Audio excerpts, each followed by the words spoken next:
अब इसमें क्या है, देखिए परमात्मा का देह का रूप आ गया है ना।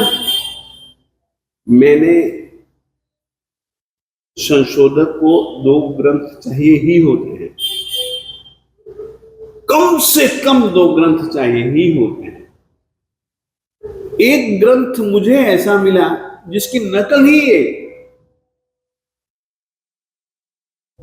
एक ही नकल, दूसरी मैंने बहुत खोजी, मुझे भारत में उस ग्रंथ की प्रतिलिपि नहीं मिली, एक ही, वो थी बड़ी शुद्ध का निर्णय करने के लिए दूसरी वस्तु चाहिए, तीसरी वस्तु चाहिए, चौथी वस्तु चाहिए। संशोधन की दुनिया में एक से तो उसको संतोष होता ही नहीं। दूसरी चीज, ताकि इसमें अच्छाई मिलती है तो ये पकड़ो, उसमें अच्छी बात मिलता है तो उसको पकड़ो। वो एक काम ही ऐसा है, शुद्ध को पकड़ना पड़ता है। तो एक ही मिला, तो उस ग्रंथ के ऊपर मेरा काम है, छप चुका है। छोटी सी इतनी सी पुस्तिका है, छप चुके हैं, परंतु वो एक ही थे, उसमें और कुछ भी नहीं था। 24 के 24 तीर्थंकर भगवंतों की 5-5 स्तुतियां थी, और उसमें संस्कृत में थी, और परमात्मा का अद्भुत स्वरूप था। तो मैंने उस ग्रंथ के ऊपर छोटी सी रचना, इतनी सी रचना मैंने उसके ऊपर काम किया। उसके साथ में मैंने एक काम किया है, जैसे कि अजित शांति है ना, तो अजित शांति, अजितनाथ जी और शांतिनाथ जी की स्तुति है, मैंने काम किया है। वैसे ही ऋषभ वीरेश, भगवान ऋषभ देव जी और महावीर स्वामी जी, यानी आदि और अंतिम तीर्थंकर भगवंतों के शरीर को लेकर के, मिच्छामित्वम स्वरूप को लेकर के, गुणों को लेकर के हैं, उसमें आदिनाथ जी के एक एक अंग का वर्णन है। आंख कैसे है, मुंह कैसे है, नाक कैसी है, श्रीवत्स कैसा है, बहुत सुंदर वर्णन, सुंदर क्या, बहुत सुंदर वर्णन। आदिनाथ जी का रंग था सुनहरा, और बड़े लंबे आदमी थे, बड़े लंबे, 500 धनुष की काया।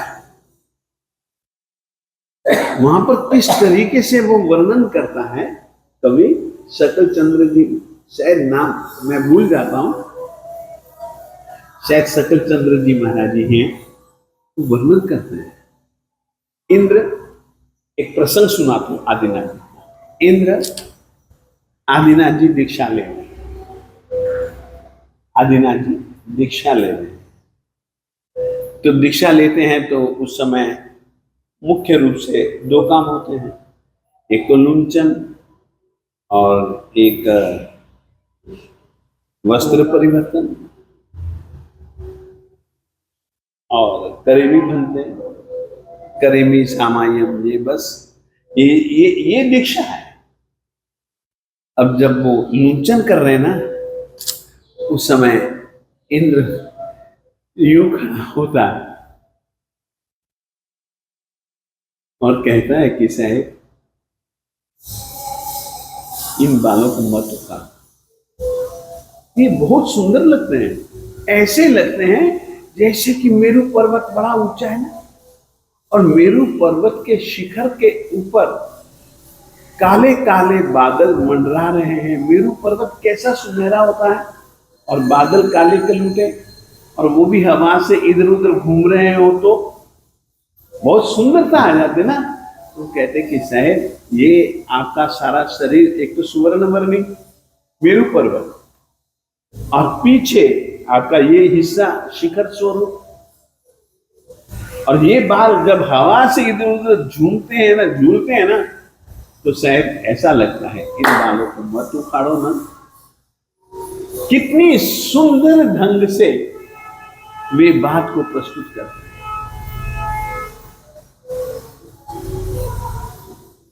तो परमात्मा के शरीर के वर्णन में मस्तिष्क का वर्णन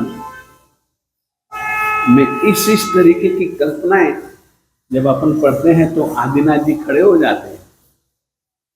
फिर लगता है कि हाँ यार, अद्भुत रूप है। नहीं बहन, संस्कृत में संशोधन का काम जितना भी है ना बहन, मेरा थोड़ा सा काम मैं नहीं कर पाया, मगर मेरा काम आज की तारीख में भी प्रशस्त माना जाता है। आदिशय भगवान ने रखे थे ना थोड़े से नहीं, पूरी की पूरी एक मुट्ठी रखे थे बात। पालिताना में है नहीं? पालिताना में तो है कि नहीं है, हमारे यहाँ पर है, कांगड़ा में है। चलो अब अपने एक श्लोक और कर लेते हैं। कौन सा श्लोक था? वक्त्रम।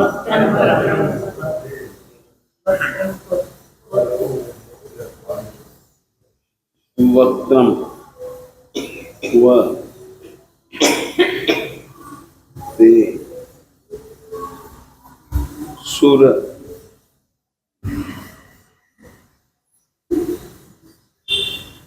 नरो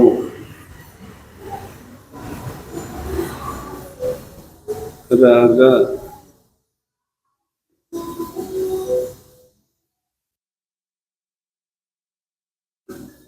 नेत्र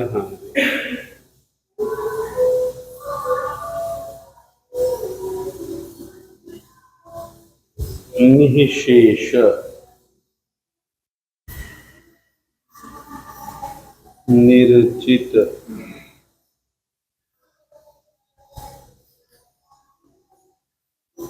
जगत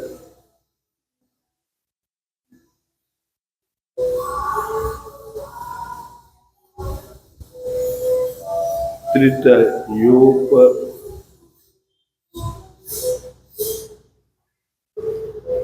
मानम।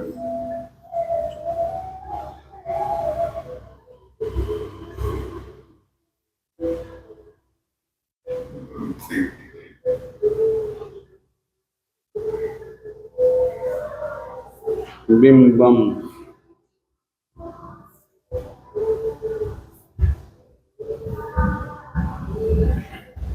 कलंक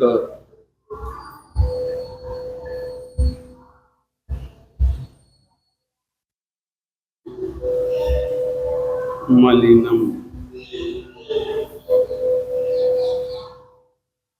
व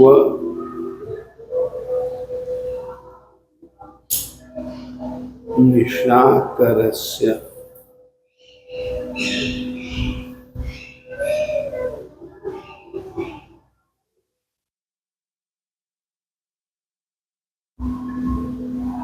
यद वासरे भवति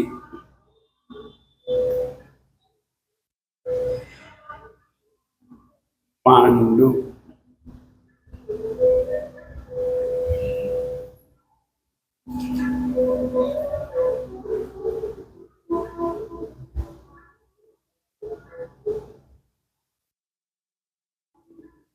पलाशक। शरीर के विषय में वर्णन कर दिया परमात्मा का। अब शरीर में से सबसे ज्यादा मुख्य अंग अगर कोई है तो वो मुंह है। मुंह है। आदमी के सबसे पहले तो मुंह को ही देखा जाता है कि मुंह इसका कैसा है। तो यहां पर परमात्मा के श्रीमुख की चर्चा है। वक्त्रम यानी कि परमात्मा का श्रीमुख, उसके मुख की चर्चा है और उनके मुख की वैसी दिव्यता अन्य किसी के पास में भी नहीं।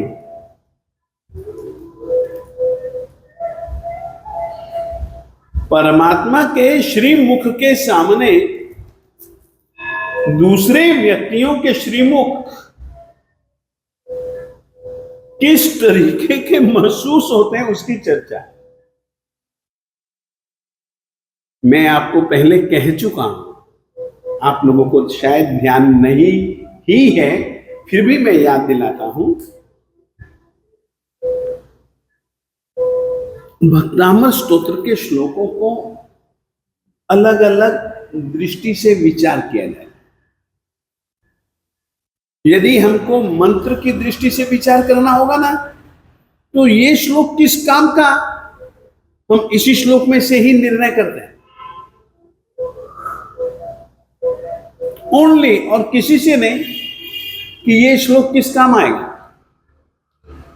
अब देखिएगा, आदमी, हर आदमी अपना चेहरा उस तरीके का देखना और दिखलाना पसंद करता है कि वैसा चेहरा किसी दूसरे का है ही नहीं, मैं ही सबसे ज्यादा सुंदर।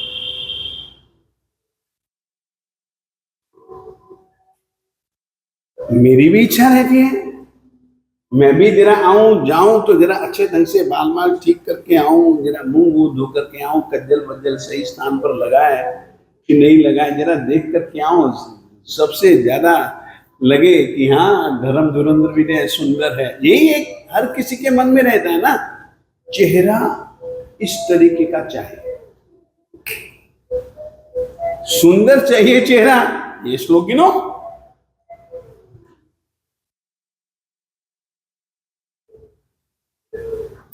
कि तुम्हारे चेहरे को देख करके दूसरों के चेहरे फीके पड़े।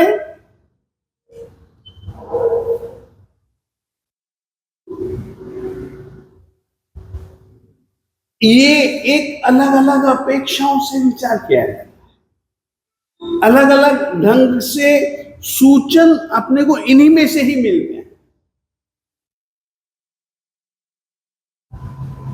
तो यहां पर परमात्मा के श्रीमुख वक्त्रम, यानी कि ये परमात्मा का श्रीमुख,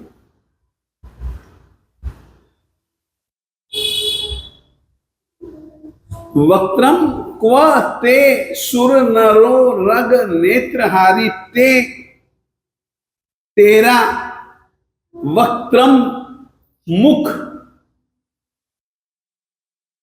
सुर नरो रग नेत्रहारी, सुर यानी कि देवता, नर यानी कि मनुष्य, उरग यानी कि नाग देवता, यानी कि तीनों प्रकार के इन्होंने देवता जीव ले लिए।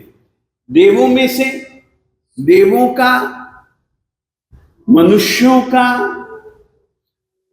जो भवनपति देवताओं का, देवता और मनुष्य, उरग यानी कि नाग,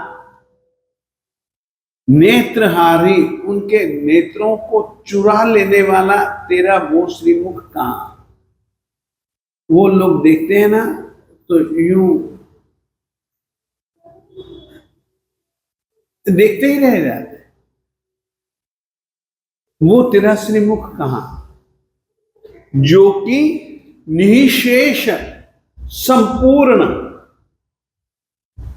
निर्जित जगत कृतयोपमानम, जगत कृतय तीनों जगत के उपमाओं को जो जीत ले, ऐसा वो तेरा श्रीमुख कहां। दो चीजें इसमें बताई, देवताओं मनुष्यों के नेत्र को हारी चुरा लेने वाला, और तीनों जगत में श्रीमुख को बतलाने वाली जितनी भी उपमाएं हैं, उन उपमाओं निःशेष, उन सभी की सभी, बाकी कोई बचनी नहीं चाहिए, संपूर्ण उपमाओं को जीत लिया है जिसने, ऐसा तेरा मुख कहां, और बाकी दुनिया का मुख कहां, वो उसकी भी चर्चा करता है। बिंबम कलंक मलिनम क्व निशाकरस्य, साहेब आपके सामने दुनिया के जो मुख है ना, दुनिया वालों के मुख वो कैसे हैं उसकी चर्चा कर रहे हैं। निशाकरस्य चंद्रमा। अब चंद्रमा का कैसा होता है, चंद्रमा का रूप आप लोग कभी भी देखें, कलंक मलिनम, उसमें आपको कोई हिरन जैसा या ऐसा कोई दाग तो लगता है ना, वो कोई ना कोई दाग तो है ना उसमें। कलंक से मलिन बना हुआ चंद्रमा का बिंबम मुख कहां, जो कि वासरे दिन में पांडु पलाश कल्पम, पलाश एक पेड़ का नाम है, जब वो सूखता है ना उसका पत्ता पीला पड़ जाता है। पांडु रंग का बन जाता है, पीले रंग का बन जाता है। तो शायद वो तो दिन में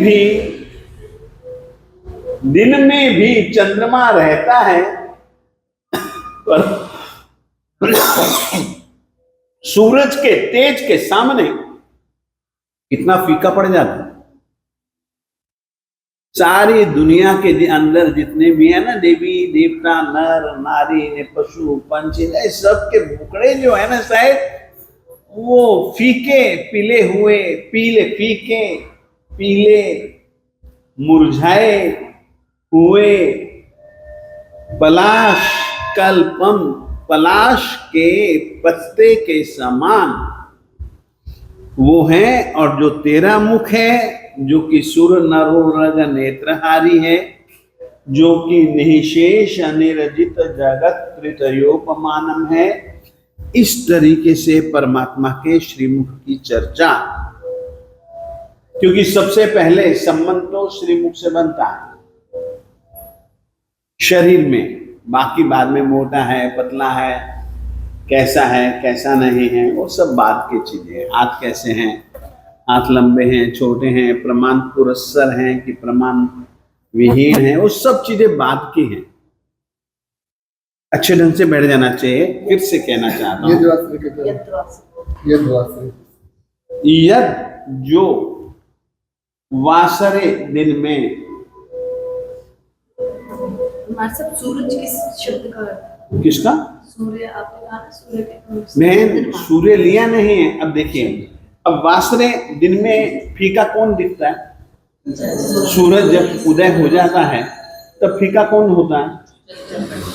तो हर चीज का आपको इसमें कुछ नहीं मिलेगा, ऐसी चीज मिल जाएगी जिसमें से वो अर्थ निकल जाएगा। यही तो एक बहुत बड़ी विशिष्टता है का एक कवि की। अच्छे ढंग से बैठ जाना चाहिए आप। ये दोबारा बता दीजिए, यद्वासरे भवति। क्या कहा? यद्वासरे भवति। यद जो वासरे दिन में भवती बन जाता है, हो जाता है, पांडु फीका पीले रंग का, कैसा? पलाश कल्पम, पलाश के पत्ते जैसा हो गया। ठीक, जाओ छुट्टी।